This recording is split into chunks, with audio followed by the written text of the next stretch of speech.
Assalamualaikum warahmatullahi wabarakatuh. Nama saya Muhammad Fajar Budi Darmawan, Universitas Sultan Ageng Tirtayasa, NIM 33321700026. Ingin menjelaskan mengenai soal-soal UAS medan elektromagnetik dan pembahasannya. Berikutnya bisa diperhatikan. Pertama saya akan menjelaskan soal nomor 1, yaitu apabila diketahui muatan listrik Q A sama dengan 30 mikrocoulomb di titik A sama dengan Bx kuadrat AX ditambah 7Y kuadrat AY plus ZAZ.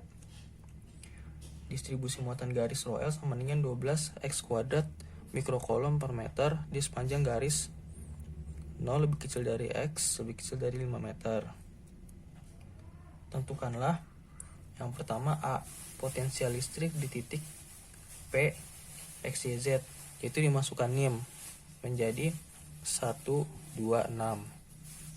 Nah, rumus potensial listrik sendiri yaitu Q dibagi 4 Pi epsilon 0 R dikurang R aksen. Di sini R ialah titik yang ingin kita tinjau dan R aksen merupakan titik asal muatan. Kemudian kita melakukan operasi R dulu. R-nya sama dengan AX plus 2 AY plus 6 AZ. R aksen sama dengan A sama dengan 2X kuadrat AX plus 7Y kuadrat AY plus ZAZ. Di sini R-nya itu ialah titik P. Nah, kemudian R-nya kita kurangi R aksen kurang R, mendapatkan hasil segini. Dan nilai mutlak R-nya yaitu segini. Hasilnya dikuadratkan lalu diakarkan. Hasilnya segini. Kemudian kita mengubah bentuk muatan Q A yang tadinya 30 mikrocoulomb menjadi bentuk coulomb, yaitu 3 kali 10⁻⁵ coulomb. Nah, berikutnya kita tinggal memasukkannya saja. Nilai potensial listrik di titik P yaitu 3 kali 10⁻⁵, masukin Q-nya, kemudian 4 Pi epsilon 0, nilai epsilon 0 itu 8,864 kali 10⁻12 kali R. Nah, R-nya di sini masukin dari nilai yang sebelumnya kita hitung. Nah, kemudian diperoleh hasil berikut 2,698 kali 10⁻⁵ dibagi dengan akar 4X pangkat 4 dikurang 4X kuadrat plus 49 Y pangkat 4 dikurang 28 Y kuadrat plus Z kuadrat dikurang 12 Z plus 41. Kemudian yang B, menentukan densitas flux listrik D pada titik P. Densitas flux listrik D itu rumusnya ialah epsilon 0 dikali medan listrik, di mana medan listrik E sendiri itu adalah bila muatan garis yaitu ρL per 2 Pi epsilon 0 ρ dalam arah arrow dikali arrow. Maka D yaitu epsilon 0 dikali E ρL per 2 Pi epsilon 0 ρ arrow sama dengan ρL per 2 Pi ρ arrow, epsilon 0 nya dicoret.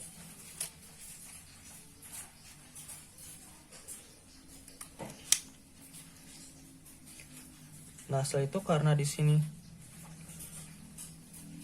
berikutnya kita tinggal memasukkan saja ke dalam rumusnya. Di sini ρL terdapat pada soal. ρL sama dengan 12X kuadrat. Di sini ρL sama dengan 12X kuadrat dikali 10⁻⁶ dibagi 2 kali 3,14 dikali ρ. ρ-nya di sini adalah 4. Nah, X di sini juga kita masukin 4 karena batasnya ialah 0 sampai tidak lebih besar dari 5. Jadi dimasukkannya 4. Kemudian akhirnya diperoleh hasil D-nya yaitu 7,643 dikali 10⁻⁶ arrow. Berikutnya yang C adalah menentukan total usaha yang diperlukan untuk memindahkan seluruh muatan ke titik P. Nah, untuk mengetahui total usaha yang diperlukan, kita pertama harus mencari medan listrik terlebih dahulu, medan listrik E, dimana rumusnya sama dengan rho L per 2pi epsilon 0 rho A rho. Rho L ada di soal, tinggal dimasukkan saja, menjadi 192 dikali 10 pangkat min 6 dibagi 2pi epsilon 0 rho 6,28 dikali 8,864 dikali 10 pangkat min 12 dikali 4, rho nya kita pakai 4. Lalu A rho merupakan titik asal, kita memakai titik asal A yaitu 2x kuadrat AX ditambah 7y kuadrat AY tambah 2z AZ, ditambah z AZ. Nah, lalu melakukan operasi matematis seperti biasa, sehingga diperoleh hasil seperti ini. 17,25x kuadrat AX plus 60,36y kuadrat AY ditambah 8,62z AZ dikali 10 pangkat 5. Nah, tujuan mencari E ialah untuk menggunakan rumus ini, karena membutuhkan E. Di sini rumusnya ialah minus Q di integral titik asal sampai titik final E dot dl. Nah, di sini kita tinggal masukkan saja Q-nya, yaitu minus 30 dikali 10 pangkat min 6 terdapat pada soal. Lalu titik integralnya batasnya dari titik awal A hingga titik akhir P. E-nya dimasukkan yang tadi. Lalu dl-nya ialah dx AX plus dy AY plus dz AZ karena koordinat kartesian. Kemudian lakukan operasi integral seperti biasa dengan memisahkan x, y, dan z-nya, sehingga diperoleh hasil seperti ini. Min 3 5,75x pangkat 3, tinggal masukkan batasnya. Kemudian minus 3 20,12y pangkat 3, tinggal masukkan batasnya. Dan minus 3 4,31 z kuadrat z sampai 6, tinggal masukkan batasnya. Soal nomor 2. Dua material dielektrik pada daerah 1 rho lebih kecil sama dengan 4 cm dan daerah 2 rho lebih besar sama dengan 4 cm memiliki konstanta dielektrik epsilon R masing-masing, yaitu 3,5 untuk daerah 1 dan 1,5 untuk daerah 2. Apabila diketahui D2, rho Z cos besi A rho ditambah rho Z cos besi APSI ditambah rho AZ nanocoulomb per meter persegi, disuruh menentukan medan listrik S1 dan electric flux density D1 di titik M rho besi Z sama dengan B 45 derajat C dimasukkan NIM menjadi 2 45 derajat 6. Nah, di sini pertama kita ubah dulu bentuk D-nya menjadi satuan coulomb per meter, menjadi rho Z cos besi A rho ditambah rho Z cos besi APSI tambah rho AZ dikali 10 pangkat minus 9. Nah, di sini kita tahu bahwa rumus D1 sama dengan D1T ditambah D1N. D1T itu merupakan komponen tangensial. Komponen tangensial itu komponen yang sejajar dengan lintasan. Sementara D1N merupakan komponen normal, yaitu komponen yang searah garis normal dan tegak lurus dengan lintasan. Nah, berikutnya kita menggunakan materi dielectric boundary condition, diperoleh D1N sama dengan D2N, dimana D2N sendiri itu sama dengan D2 dalam arah N, karena dia komponen normal, yaitu arah normal tegak lurus lintasan. Di sini karena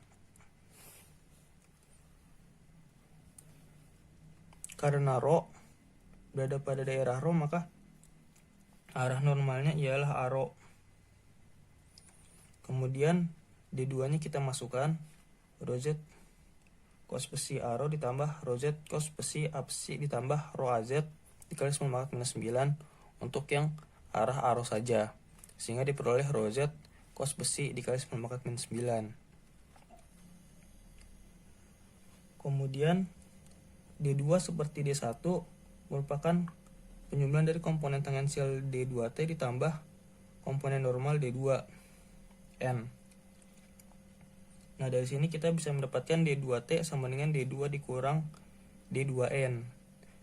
D2 kita masukkan dari soal, yaitu soal ini rho Z cos besi A rho ditambah rho Z cos besi A besi ditambah rho AZ dikali 10⁻⁻⁹. Nah, kemudian dikurangi dengan D2N yang tadi kita peroleh. Rho Z cos besi dikali 10⁻⁹ A rho. Hasilnya ialah rho Z cos besi A besi ditambah rho AZ dikali 10⁻⁹ kolom per meter persegi.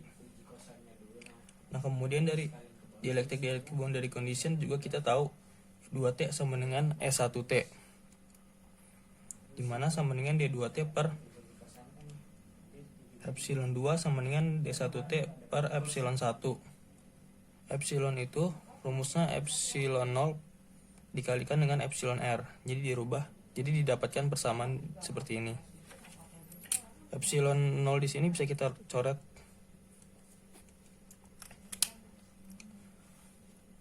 Lalu kemudian kita masukkan D2T-nya, rho Z cos besi A besi ditambah rho AZ dikali 10⁻⁹ dibagi ER2-nya itu 1,5,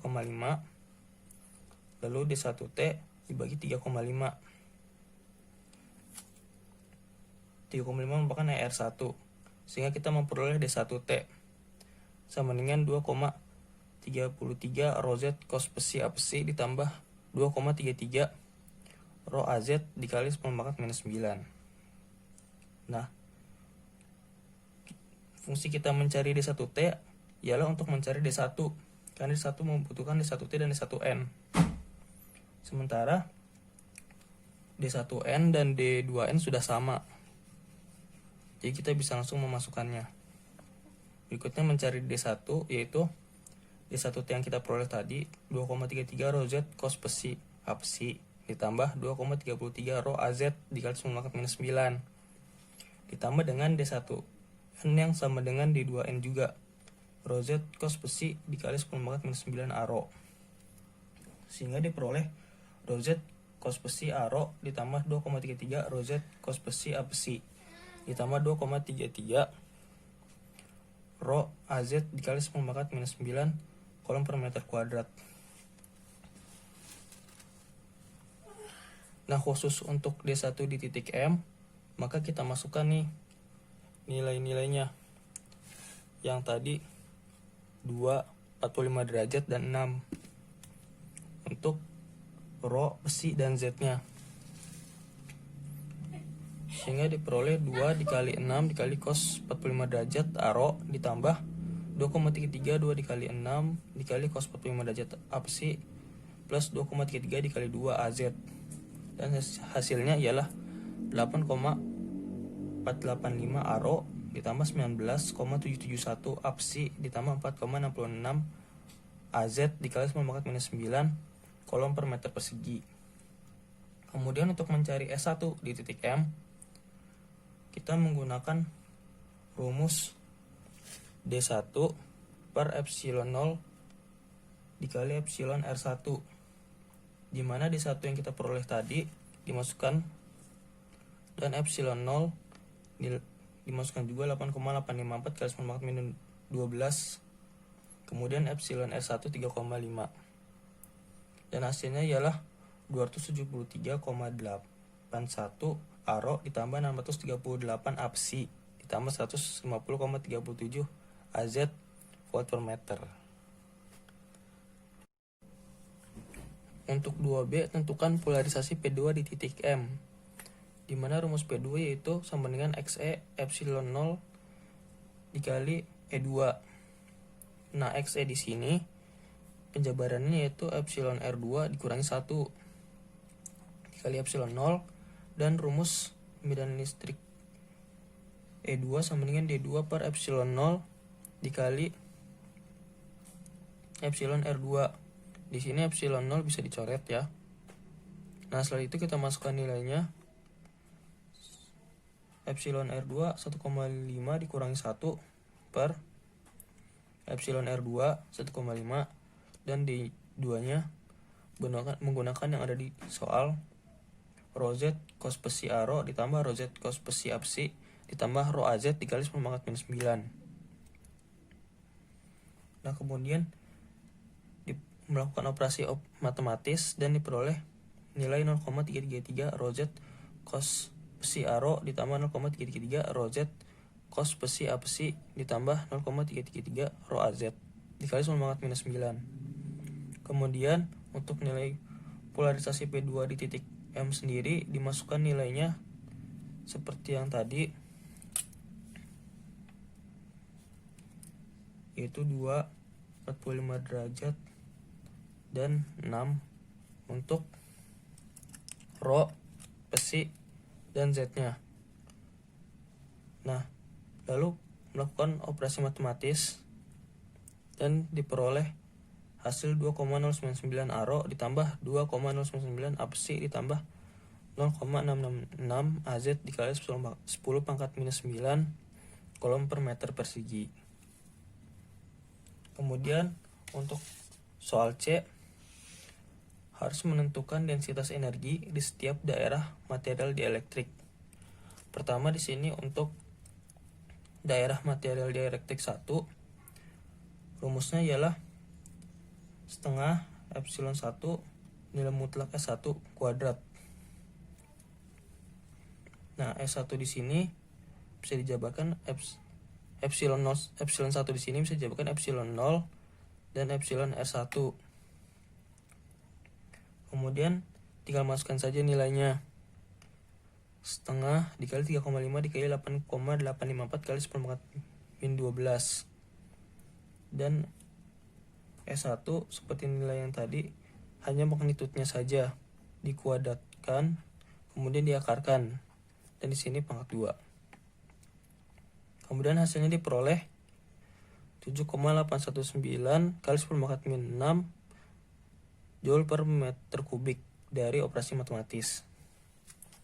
Kemudian untuk daerah material dielektrik 2, sama rumusnya seperti yang atas, setengah epsilon 2 dikali nilai mutlak E2 kuadrat.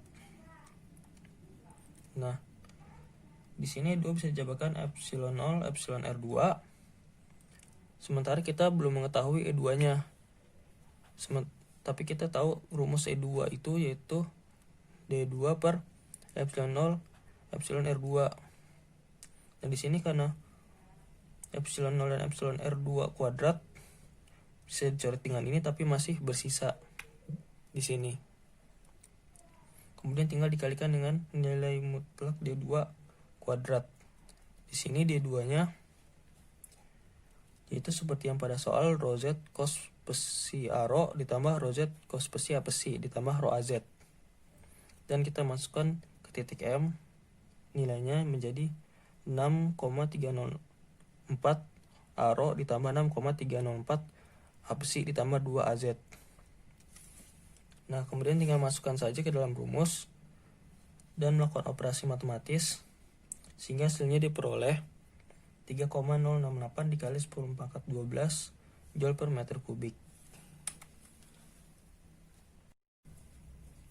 Ya, berikutnya nomor 3.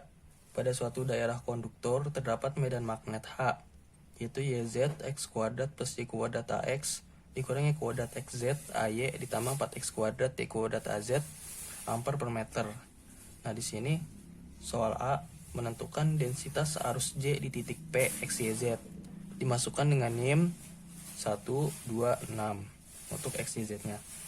Nah, di sini kita menggunakan persamaan Maxwell untuk menentukan densitas arus J.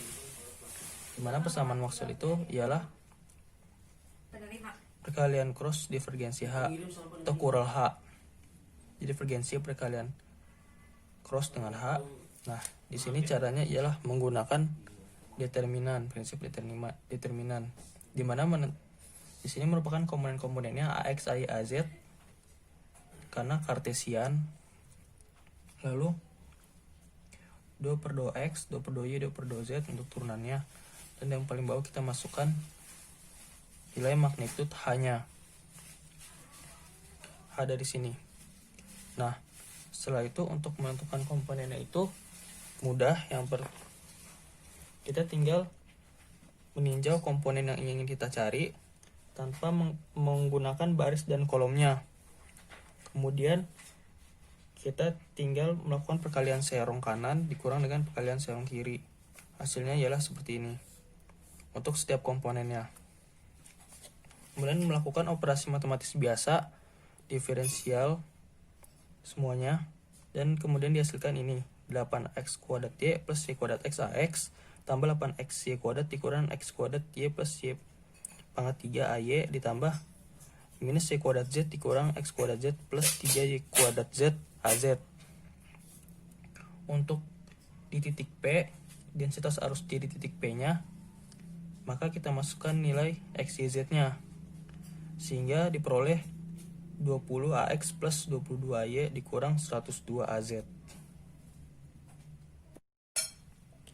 Menentukan arus yang melalui daerah X sama dengan -1, 0 lebih kecil dari Y, dan Z lebih kecil dari 2. Nah, di sini untuk menentukan arus, bila diketahui densitas arus J, maka kita menggunakan rumus I sama dengan integral SJ perkalian dot dengan DS. Nah, DS di sini karena kartesian, kita seperti biasa menggunakannya DXAX, DIAY, dan DZAZ. Tapi di sini sudah langsung saja menjadi seperti ini. Untuk batas-batasnya, kalau yang DX ini -1 sampai -1 karena X dengan -1, kemudian yang Y-nya 0 sampai tak hingga kan dia melebihi 0, dan kemudian DY-nya ialah DZ-nya 2 sampai tak hingga. Kemudian melakukan operasi matematis sehingga diperoleh hasilnya seperti ini. Dapat diintegralkan 8,3x pangkat 3y tambah y kuadrat setengah x kuadrat batasnya plus 8x pangkat 3/3 dikurang y dikurang x kuadrat y kuadrat per 2 ditambah y pangkat 4/4, masukkan batasnya. Habis itu dikurang y kuadrat z kuadrat per 2 dikurang x kuadrat z kuadrat per 2 ditambah 3y kuadrat z kuadrat per 2 dimasukkan batas z. Kemudian nanti hasilnya diperoleh. Nah, berikutnya untuk soal nomor C, menentukan densitas flux magnetik di titik P. Titik P di sini tadi memakai NIM yaitu 1, 2, dan 6 untuk X, Y, Z. Berikutnya rumus densitas flux magnetik B sendiri ialah B sama dengan μ0 dikali H. Nah, H di sini sudah diketahui di soal. Terus nilai μ0 ialah 4V dikali 10 pangkat -7. Tinggal masukkan nilai H-nya menjadi seperti ini. Y, Z, X kuadrat plus Y kuadrat AX dikurang Y kuadrat X, Z, AY ditambah 4Y 2Y X kuadrat Y kuadrat AZ. Kemudian melakukan operasi matematis dengan memasukkan nilai X, Y, dan Z-nya 126 di sini menjadi seperti ini. Sehingga hasilnya diperoleh 602,88 AX dikurang 301,44 AY ditambah 200,96 AZ dikali 10 pangkat -7. Oh ya, di sini satuan arusnya ialah ampere dan satuan densitas flux magnetik itu WB atau Weber. Nomor 4. Sebuah loop sirkular dengan jari-jari 20 A kuadrat B plus C cm berada pada bidang Z sama dengan 0 dalam medan magnet B sama dengan 10 cos 377 T AZ mW per meter persegi. Tentukan tegangan induksi VMF pada loop. Pertama kita ubah B menjadi 10 cos 377 T dikali 10 pangkat -3 Weber per meter persegi. Kemudian kita memasukkan NIM pada jari-jari menjadi 20 dikali 1 kuadrat dikali 2 ditambah 6. Hasilnya ialah 160 cm atau 1,6 meter. Berikutnya tegangan induksi VMF. Tegangan induksi merupakan tegangan yang terjadi akibat adanya perubahan kuat medan magnet atau garis gaya magnet dalam suatu kumparan. Di sini rumus tegangan induksi VEMF yaitu minus integral dB per dt perkalian dot ds. Untuk itu, kita harus menentukan dB per dt terlebih dahulu. dB per dt merupakan diferensial T dari medan magnet B. Hasilnya ialah minus 10 dikali 377 sin 377 T dikali 9 min 3 AZ. Hasil akhirnya minus 3,77 sin 377 T AZ. Di sini kenapa AZ? Karena berada pada bidang Z sama dengan 0. Dan untuk ds-nya ialah rho d rho d psi AZ.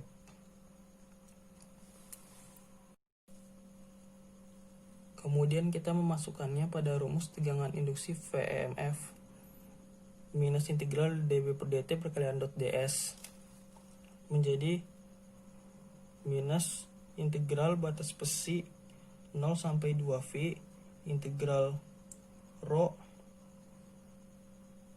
batasnya 0 sampai 1,6 untuk dB per dt perkalian dot dengan ds hasilnya ialah minus 3,77 sin 377 T rho d psi. Kemudian kita melakukan operasi matematis seperti biasa. Kita integralkan. Pertama, minus 377 sin 377 T kita keluarkan dan menjadi plus karena di sini ada minus. Kemudian rho-nya kita integralkan terhadap rho dan hasilnya ialah setengah rho kuadrat, dimasukkan batas-batasnya. Kemudian kita melakukan integral kedua yaitu integral terhadap psi dan kita masukkan batas-batasnya, hasilnya ialah segini. Kemudian kita melakukan operasi matematis seperti biasa dan hasilnya ialah seperti ini.